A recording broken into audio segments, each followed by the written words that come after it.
নমস্কার, পাঁচফোড়নের তরফ থেকে আমি শুভ্রা সবাইকে পাঁচফোড়ন চ্যানেলটা দেখার আমন্ত্রণ জানাচ্ছি। আমি এই প্রথম ক্যামেরা করছি, কথার মধ্যে বলার মধ্যে যদি কোনো ভুল ত্রুটি থেকে থাকে আমাকে ক্ষমা করবেন। আর যারা দেখছেন তারা অবশ্যই চ্যানেলটাকে সাবস্ক্রাইব করে আমাকে সামনে এগিয়ে নিয়ে যেতে সাহায্য করবেন। আজকে আমি কুকিংয়ের উপরে আজকে ভিডিওটা করছি। আজকে দাদা বাজারে গেছিলেন, আসুন দাদা বাজার থেকে কী কী এনেছেন সেগুলো আপনাকে দেখাই। রেখা বা চিচিঙ্গা, আমরা রেখা বলি, আপনারা কি বলেন জানাবেন।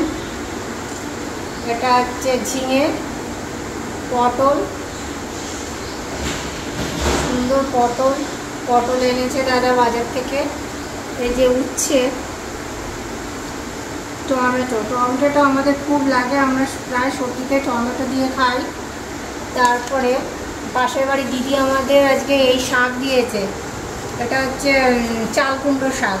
এই পাতা দিয়ে বড়া খুব ভালো লাগে, বেসন দিয়ে ভাজলে, আর এই ডাঁটা দিয়ে চচ্চড়িও খুব মুখরোচক খাবার। আর এই বেগুন, এটা আমার গাছের বেগুন। আমার সামনে একটা বাগান আছে, সবজির ক্ষেত আছে, সেই ক্ষেতে আমি বেগুন লাগিয়েছি। আমি অবসর সময় আমি গাছপালা সবজি এসব লাগাই, সেই ভিডিও আমার সামনের সবজির ভিডিও, সবজি ক্ষেতের ভিডিও আপনাদের সঙ্গে শেয়ার করব।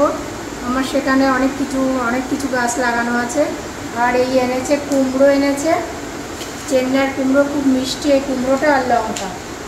এবার মাছ দেখাচ্ছি, চিংড়ি মাছ, এই যে খুব সুন্দর বড় বড় চিংড়ি মাছের মালাইকারি খুব ভালো লাগে এই চিংড়ি মাছ দিয়ে।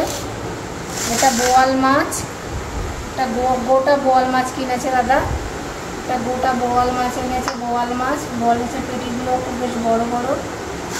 আর এই যে ট্যাংরা, এটাকে আমরা গুলশা ট্যাংরা বলি, যে ট্যাংরা। আর এটা হচ্ছে বাটাগুলোর সাইজও খুব ভালো, কুমার সাইজের বাটা।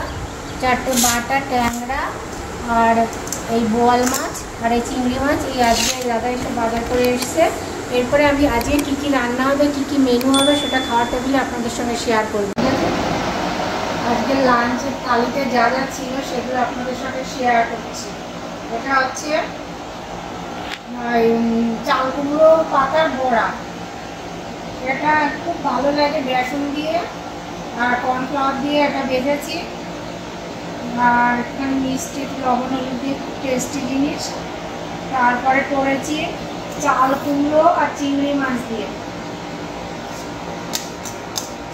চাল কুমড়ো কুচি করে কেটে চিংড়ি মাছ দিয়ে এটা একটা ঘন্ট, চাল কুমড়োর ঘন্ট।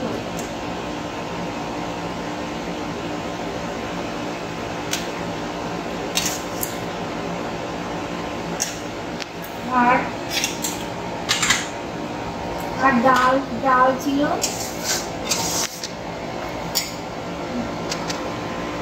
আর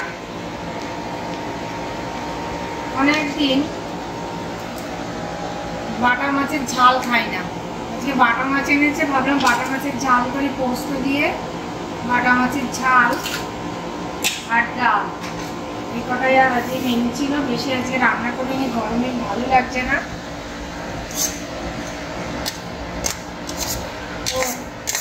ওর বাবার আর আমাদের বাড়ি একটা কাজে দিদি ছিল, ওদের খাওয়া হয়ে গেছে, আমরা দুজন, আমি আর আমার ছেলে খাবো। এই আজকের মেনুতে এই ছিল। ব্লগটা এখানে শেষ করছি। সবাই ভালো থাকবেন, সুস্থ থাকবেন। আগামী ব্লগে আপনাদের সবার সঙ্গে দেখা হবে, কথা হবে। নমস্কার।